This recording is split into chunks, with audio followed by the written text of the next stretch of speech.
হাদিসে প্রিয় নবী সাল্লাল্লাহু আলাইহি ওয়াসাল্লাম ছেলেদের হারাম কাজ সম্পর্কে বিস্তারিত বর্ণনা করেছেন এবং এই ছোট ছোট হারাম কাজের জন্য হাসরের ময়দানে তাদের ভয়ঙ্কর শাস্তির মুখোমুখি হতে হবে। প্রিয় দর্শক, আজকে আপনাদের পুরুষের 10টি হারাম কাজ সম্পর্কে জানাবো। এই হারাম কাজ থেকে প্রিয় নবী বারবার বিরত থাকতে বলেছেন। প্রিয় নবী বলেছেন, যে ব্যক্তি আমার হাদিস অন্য কাউকে শেয়ার করলো তার জন্য আল্লাহর বিচার দিবসে আমার শাফায়াত ওয়াজিব হয়ে যাবে। অবশ্যই ভিডিওটি সবাইকে শেয়ার করবেন এবং মুসলিম ভাইদেরকে এই 10টি কাজ থেকে বিরত থাকার জন্য জানিয়ে দিবেন। তো চলুন বেশি কথা না বলে শুরু করি আজকের ভিডিও। অবশ্যই ভিডিওটি সম্পূর্ণ দেখবেন এবং এই 10টি হারাম কাজ সম্পর্কে জেনে যাবেন। 1 নম্বরে রয়েছে হাতে পায়ে মেহেদি লাগানো। প্রিয় দর্শক, পুরুষদের জন্য হাতে পায়ে মেহেদি লাগানো নিষিদ্ধ। প্রিয় নবী সাল্লাল্লাহু আলাইহি ওয়াসাল্লাম বলেছেন, নারী পুরুষের হাত বিবেচনা করা হয় হাতের মেহেদি দিয়ে। নারীদের হাত সব সময় মেহেদিতে রাঙানোই উত্তম। 2 নম্বরে রয়েছে নিরেট বা এক কালারের লাল ও হলুদ রঙের পোশাক পরিধান করা। অবশ্যই পোশাকের ক্ষেত্রে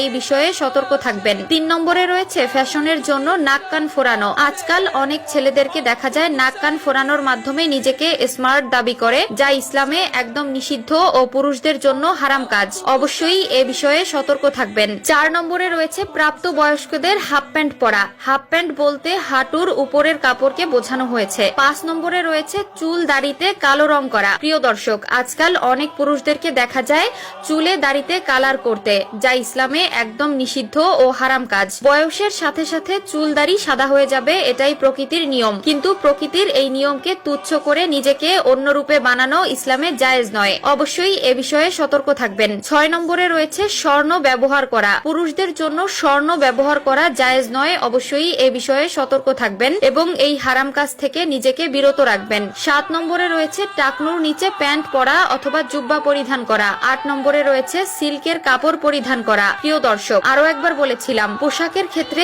অবশ্যই একটু সতর্ক থাকবেন। পুরুষদের জন্য যে সকল পোশাক হারাম তা কখনোই পরিধান করবেন না। 9 নম্বরে রয়েছে নারীদের মতো মাথার চুল লম্বা রাখা। 10 নম্বরে রয়েছে নারীদের মতো পোশাক পরিধান করা ও তাদের অনুকরণ করা। আজকাল ফেসবুক ও অন্যান্য সোশ্যাল মিডিয়ায় ঢুকলে দেখা যায় ভাইরাল হওয়ার জন্য ছেলেরা মেয়ে সেজে অভিনয় করে, মেয়েদের মতো চলাফেরা করে ও পোশাক পরিধান করে, যা ইসলামে নিষিদ্ধ এবং সম্পূর্ণ হারাম। এই সকল লোক কখনোই আল্লাহর নবীর শাফায়াত পাবে না। আল্লাহ পুরুষকে পুরুষের মর্যাদা দিয়েছে এবং নারীকে নারীর মর্যাদা দিয়েছে। তাই আল্লাহ যাকে যেমন বানিয়েছে তাতেই শুকরিয়া করা উচিত। আল্লাহ আমাদের সবাইকে সঠিক বুঝ দান করুক, আমিন। মানুষ ঘুমালে তার আত্মা আকাশে চলে যায় এবং তাকে আল্লাহর আরশের কাছে সিজদা করার জন্য নির্দেশ দেওয়া হয়। যে ব্যক্তি পবিত্র অবস্থায় ঘুমায় তার আত্মা আল্লাহর আরশের কাছেই সিজদা দেয় এবং যে ব্যক্তি অপবিত্র ছিল তার আত্মা আরশ থেকে দূরে সিজদা দেয়। বাইহাকি ইমাম বুখারী এই হাদিসটি তার তারিখুল কাবির গ্রন্থে বর্ণনা করেছেন। মহানবী সাল্লাল্লাহু আলাইহি ওয়াসাল্লাম বলেছেন, যে ব্যক্তি পবিত্র